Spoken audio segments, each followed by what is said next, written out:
Hello everybody, this is Maniac4Games, and I'm here today with a Super Nintendo Collect-A-Thon update.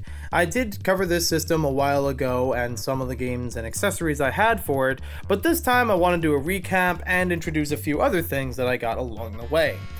To recap about this, I got the Super Nintendo used just like this around 2015 or 2016 for $20 at a Goodwill. It literally had nothing else with it. It was just the box system. It didn't have any wires for hooking up to the TV. It didn't have a controller attached to it. No games included with it. At the same time, I also remember finding an N64, which did have those components, for another $10 or so. It was $30. But I was still curious about this one. I already had an N64, and I never really tried the Super Nintendo on my own. I knew of a few friends that had it, and it was a generation of games that I've never really played on my own until this point. So I thought I would give this one a try instead of going through various virtual consoles and didn't know exactly what I was going to look for, and wanted to try it out with the original system.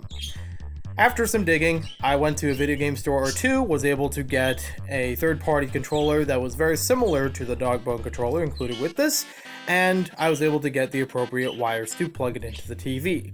None of those are shown because they're sitting with the TV right now so they don't get lost. But at some time later, I needed to get some games, right? And I knew of a couple of them that were legendary for the Super Nintendo and across gaming in general. But one of them I never really tried was Super Mario All-Stars, and another one I've heard a lot of good things about was Super Mario World.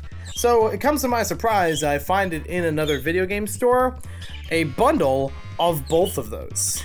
It was about $50 or $60 when I picked it up. It seems like a better value than just getting Super Mario All-Stars without the Super Mario World game. This would allow me to play some versions of Super Mario Bros.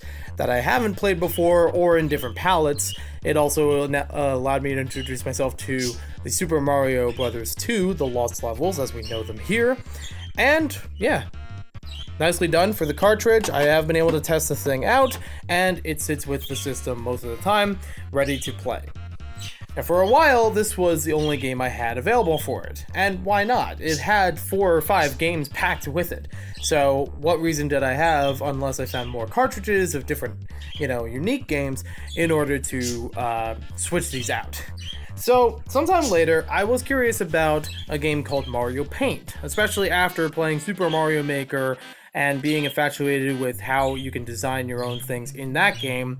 Learning about Mario Paint was something I wanted to try for myself a little bit more. So not only did I get the Mario Paint cartridge itself, which I can now swap out with my All-Stars of Mario World cartridge, I also got the Nintendo mousepad. And what's a mousepad without a Nintendo or Super Nintendo mouse? So this would allow me to actually use the game properly. This is the branded version of it. I know sometimes in video game stores they might package them separately or with a third-party optical mouse. I will say, it really does take me back having the little ball underneath the mouse, because it does catch up every once in a while, but it is still something that I've been able to play around with and have some fun. I got that over the past year, and I thought, well, there's got to be a few more things out there that I can try. So, what better way to do that than the Super Nintendo Classic system? So I now have a Classic system with another controller, so I have it capable of playing 2-player games. And this one was already out of box, again in a video game store, same place I got the Mario Paint bundle. This was about $70. It's about the same price as it, retailed for. It just didn't have the package, but it still had all the components in working order. It did have the hookup cables. I just, again, have those with my system, with the TV. I am happy to have this, and it's kind of harder now that I have this with a whole library of games. Like Earthbound, at minimum, was a reason for me to get this, because getting a cartridge version of it would have been very difficult and very expensive.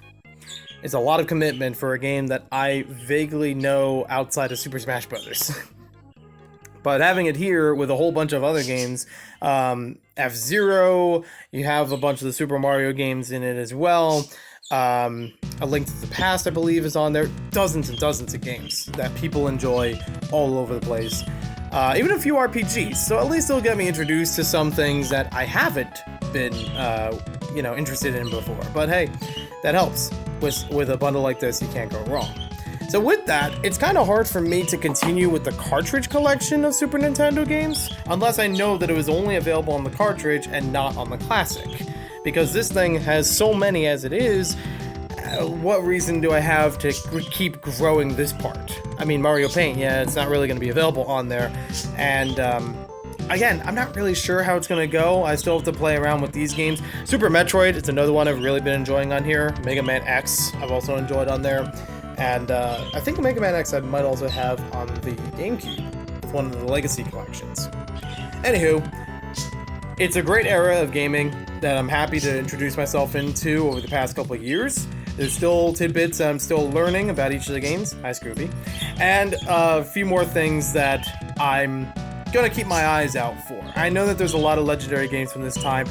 Super Mario RPG, The Legend of Seven Stars, I believe is also on here, and many people regard that as one of the greatest Mario-related games. So, it's nice to get acquainted with those and branch out from more than what I've already known.